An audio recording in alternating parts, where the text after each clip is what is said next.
गर्भ अर्थात घर के अंदर का मुख्य भाग, मंदिर का पवित्र स्थान जहाँ देवता निवास करते हैं। माता के शरीर का वह स्थान जहाँ भगवान की सबसे अद्भुत कृति मानव शरीर का निर्माण होता है, नवजीवन की उत्पत्ति होती है। गीता का सबसे मुख्य संदेश गर्भ गीता ही है, परंतु गीता वह ग्रंथ नहीं जिसे सिर्फ शब्दों द्वारा पढ़ा जाए। इसके फायदे तभी हैं जब इसके मूल भाव व अर्थों को जीवन में अपनाया जाए। गर्भावस्था स्त्री के जीवन का सबसे विशेष समय होता है।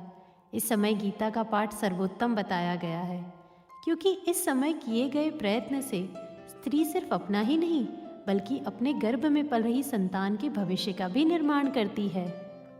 गर्भ गीता में भगवान श्री कृष्ण अर्जुन को कर्म से बंधे जन्मों की व्याख्या करते हैं। वे बताते हैं कि किस प्रकार कौन से कर्म करने से आत्मा किस जन्म को पाती है, गुरु दीक्षा क्या होती है, हरिओम का अर्थ क्या होता है तथा भगवान जगन्नाथ कौन है। यह भी बताया कि कैसे मनुष्य आत्मज्ञान को प्राप्त करता है, मोक्ष या मुक्ति प्राप्त करता है। इस अमूल्य ज्ञान को हर माँ अपने शिशु को जरूर देना चाहेगी।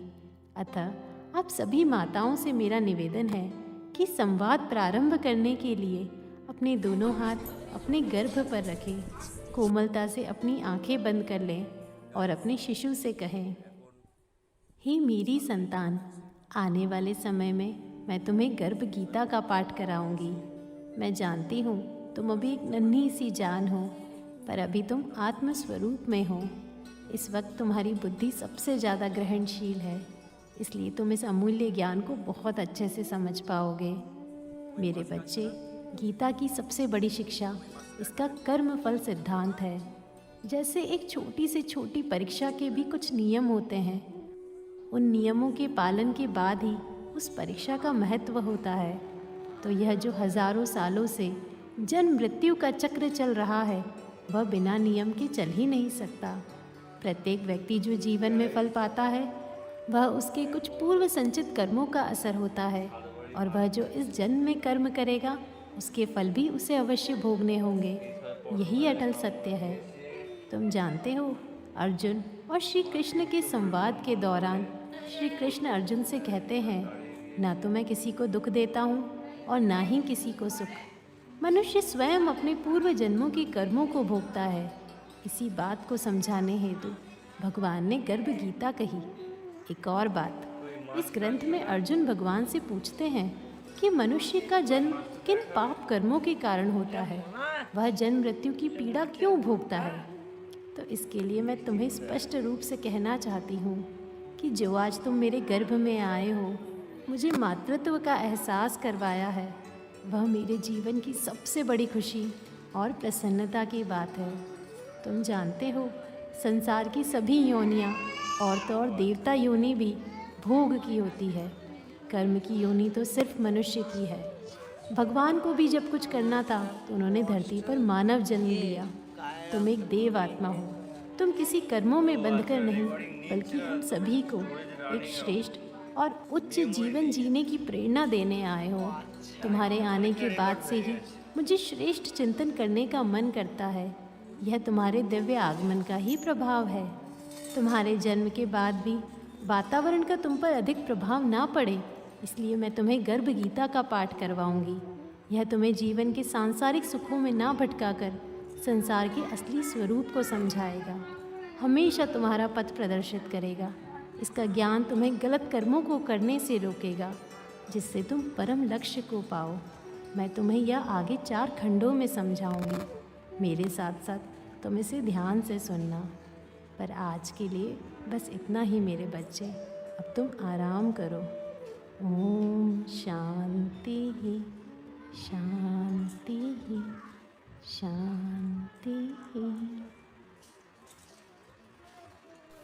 मेरे प्यारे बच्चे, आगे हमने आपसे एक नए जीव के बारे में अर्जुन और भगवान श्री कृष्ण क्या कहते हैं वो सारी बातें बताई।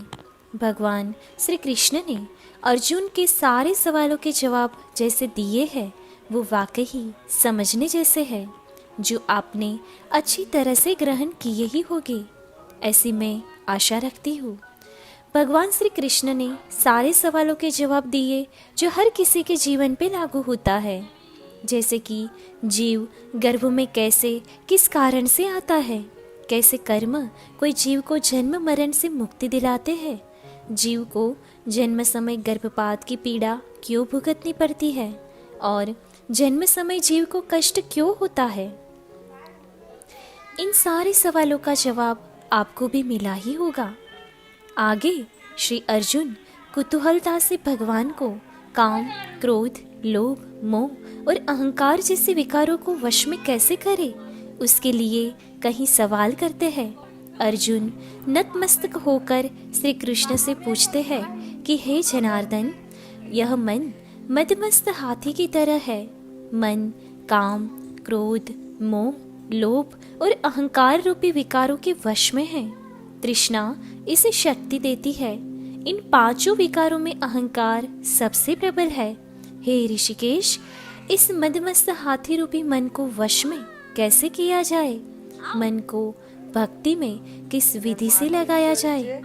भगवान श्री कृष्ण अर्जुन को जवाब देते हुए कहते हैं कि हे धनंजय, जिस प्रकार मदमस्त हाथी को अंकुश से वश में किया जाता है, उसी प्रकार मन को अभ्यास रूपी अंकुश से वश में किया जाता है।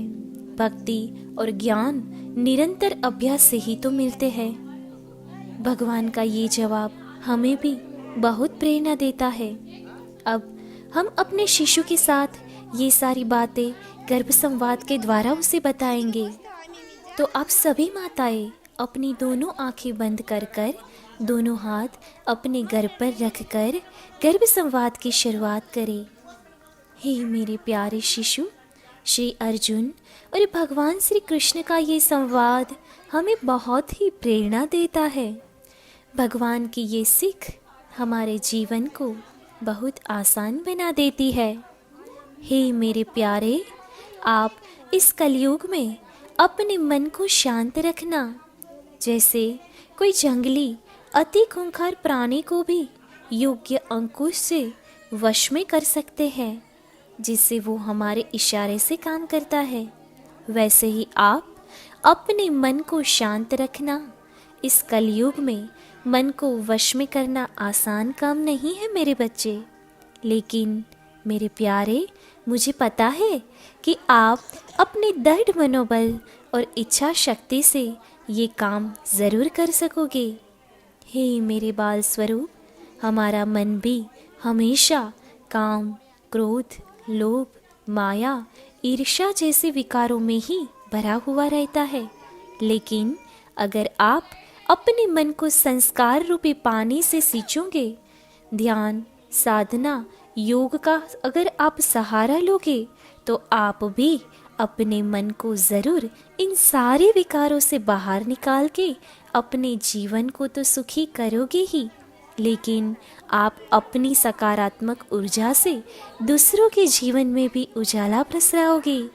हे मेरे शिशु, मनुष्य जीवन मिलना बहुत ही मुश्किल है, इसीलिए आप उसका महत्व समझकर इन सारे विकारों पर काबू पाके आप अपना जीवन एक फूल की तरह सुगंधीदार बनाना। उसके लिए मैं भी गर्भ संस्कार के माध्यम से सदैव आपको संस्कार देती रहूंगी। हे मेरे शिशु, हम फिर से रूबरू होंगे। धन्यवाद। हे मेरे प्यारे बच्चे, आपने आगे श्री अर्जुन और भगवान श्री कृष्ण के संवाद से जाना कि कोई जीव कैसे कर्मों के कारण इस दुनिया में जन्म लेता है, गर्भपात की पीड़ा वो क्यों भोगता है, उसे मोटापा आना, रोग आदि कष्ट कैसे कर्मों और पापों के कारण होता है। और आपने ये भी बहुत अच्छी तरह से समझ लिया कि कोई मनुष्य काम, क्रोध, मोह, ईर्ष्या जैसे विकारों में क्यों डूबता रहता है। इन सारे सवालों के जवाब जो भगवान ने दिए हैं वो वाकई आपको नया जीवन देने के लिए प्रेरणादायी है। हे मेरे शिशु, गर्भ गीता के हर एक पहलू आपके आने वाले जीवन की नई पहेली को अच्छी तरह से सुलझाने में मदद करेगी। गीता का एक ज्ञान आपको नया जीवन देगा। अभी हमें गीता से बहुत ज्ञान लेना बाकी है, जो हम आने वाले श्री अर्जुन और भगवान श्री कृष्ण के संवाद के माध्यम से अच्छी तरह से समझ के अपना जीवन ज़्यादा बेहतर बनाएंगे। श्री अर्जुन भगवान श्री कृष्ण से कुतूहलता से पूछते हैं, हे मधुसूदन, कोई प्राणी आपकी भक्ति के लिए वन खंडों में रहते हैं और कोई वैरागी होकर भटकते रहते हैं। हे प्रभु, आपकी भक्ति उसे कैसे मिलती है? क्या वन खंडों में भटकने से, वैरागी होकर घूमने से आपकी भक्ति मिलना इतना आसान है प्रभु? इसके जवाब में भगवान श्री कृष्ण अर्जुन से कहते हैं कि हे पार्थ, मेरी खोज में वनों में भटकने या जगह जगह घूमने वाले मुझे प्राप्त नहीं कर सकते। सिर पर जटा बांधने या भस्म लगाकर घूमने वाले वैरागी भी मुझे नहीं पा सकते, क्योंकि इनमें अहंकार रहता है। अहंकारी प्राणी मुझे नहीं पा सकता। शुद्ध हृदय वाला सतत अभ्यासी जीव जो काम, क्रोध आदि पांचों विकारों से यानी कि काम, क्रोध, लोभ, ईर्ष्या और मोह से, अहंकार से दूर हो, वही मुझे प्राप्त कर सकता है। आप सभी माता को रिक्वेस्ट है कि आप अपने गर्भस्थ शिशु के साथ गर्भ संवाद करने के लिए तैयार हो जाए। अपने दोनों हाथ अपने गर्भ पर रख के अपने शिशु को गीता का ये ज्ञान जरूर दे। हे मेरे प्यारे शिशु, आपको ये गीता का ज्ञान बहुत ही ज्ञानी बनाएगा। आपको इस ज्ञान से प्रेरणा लेके अपना पूरा जीवन ज़्यादा बेहतर बनाना है। श्री अर्जुन और भगवान श्री कृष्ण के संवाद से आपको सीखना है और जानना भी है कि आप पर भगवान की कृपा कैसे होगी। हे मेरे प्यारे शिशु, भगवान को भी ऐसे ही बच्चे प्रिय है जो सदैव निजानंद में रहते हो, जो अहंकार से मुक्त हो, जिसका हृदय प्रेम, लागनी, करुणा से भरपूर हो। हे मेरे शिशु, आप भी बहुत ही प्रेमाल हो, निरअहंकारी हो, सदैव आनंद में ही रहते हो। इसीलिए आप जरूर भगवान के लिए प्रिय हो और रहोगे भी। हे मेरे बच्चे, आप हमारे द्वारा दिए जाने वाले गर्भ संस्कार के माध्यम से आप सदैव जीवन को ध्वस्त करने वाले विकार जो काम, क्रोध, लोभ, मोह, अहंकार है, उसे अच्छी तरह से जीत सकोगे। ये विश्वास हमारा आप पर मजबूत है। भगवान भी यही कहते हैं कि उसे भी इन विकारों को जीतने वाले जीव ही पसंद है।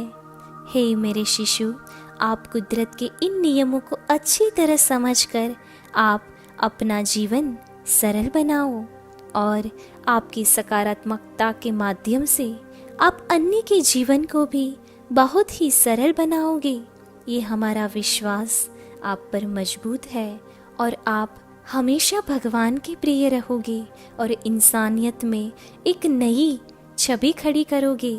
ये भी विश्वास हमारा आप पर है। हम फिर से रूबरू होंगे।